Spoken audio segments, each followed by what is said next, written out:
Oh, hey, welcome to a reading today. And I'll bring over a friend for the reading. I've got these awesome tulips here and this really nice round cactus. Really love that little round ball cactus. That's the official name. So, today's reading coming from The Myth of Normal by Gabor and Maté. I'm continuing on where I left off with him talking about the 4 A's and the 5 compassions in chapter 26. But I read about authenticity a couple days ago, and now I'm going to read about agency. The next one is anger. The last one is acceptance. So let's see what he has to say about agency.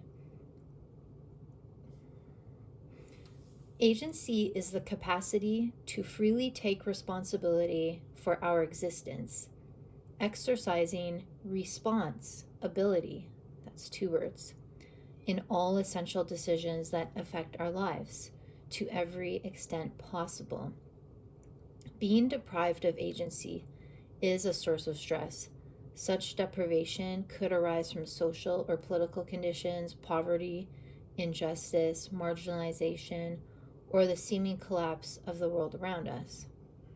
In the case of illness, it's often due to internal constraints. The exercise of agency is a powerful healing.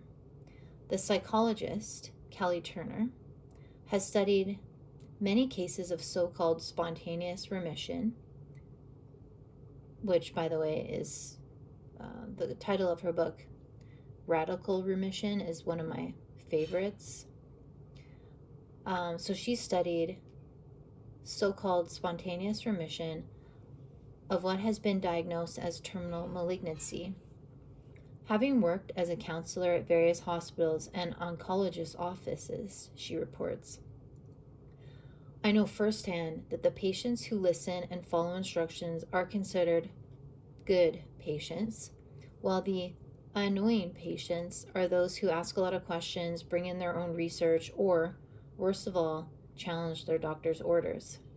Yet these latter ones, she found, those who find ways to take control of their own healing, are the ones likely to do better in the long term. In hindsight, Dr. Turner notes, all her radical remission survivors wish they'd started much earlier to be active agents of their destinies, rather than compliant patients in the hands of physicians. I'll take a moment there because that really resonates with me, obviously. As with authenticity, capitalism sells a bogus version of agency through personal power mantras like be all you can be and have it your way. Personal choice becomes a brand with no attention paid to the context in which those choices are made.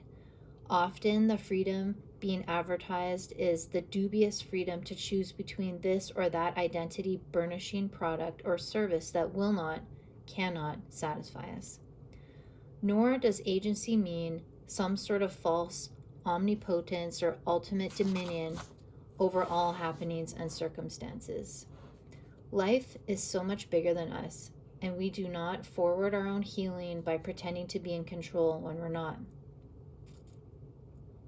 Agency does mean having some choice around who and how we be in life, what parts of ourselves we identify with and act from. This often starts with renegotiating our relationship with the personality traits we have so long taken to be identical with who we really are, the ones that first arose in us to keep us safe, but now keep us boxed in. There is no freedom in having to be good, or, and that's good with quotations, or the most talented or accomplished, or in the need to please or entertain or be interesting. Nor can we wield agency when we react with automatic opposition to other people's demands. Knee-jerk reactivity leaves no room for response ability, or what in our first chapter we called response flexibility, a capacity trauma greatly impairs.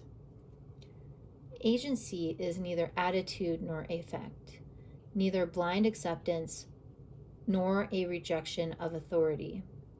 It is a self-bestowal of the right to evaluate things freely and fully, and to choose based on authentic gut feelings, deferring to neither the world's expectations nor the dictates of ingrained personal conditioning.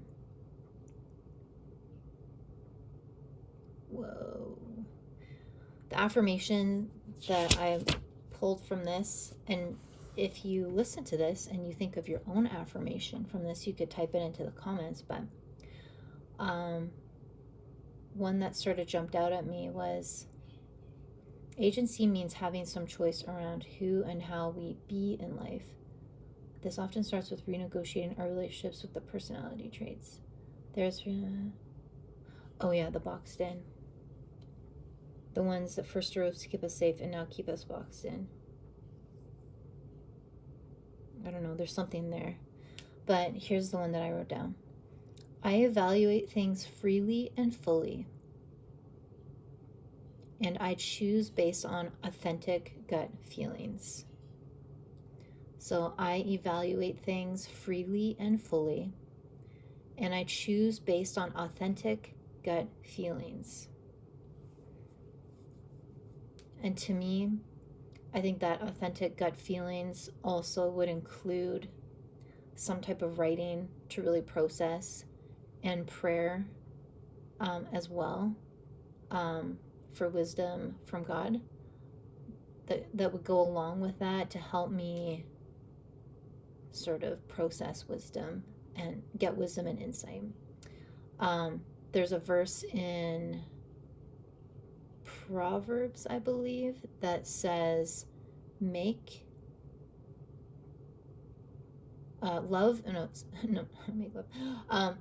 love wisdom like a sister, and make insight a beloved member of your family. And that one has really blown my mind lately.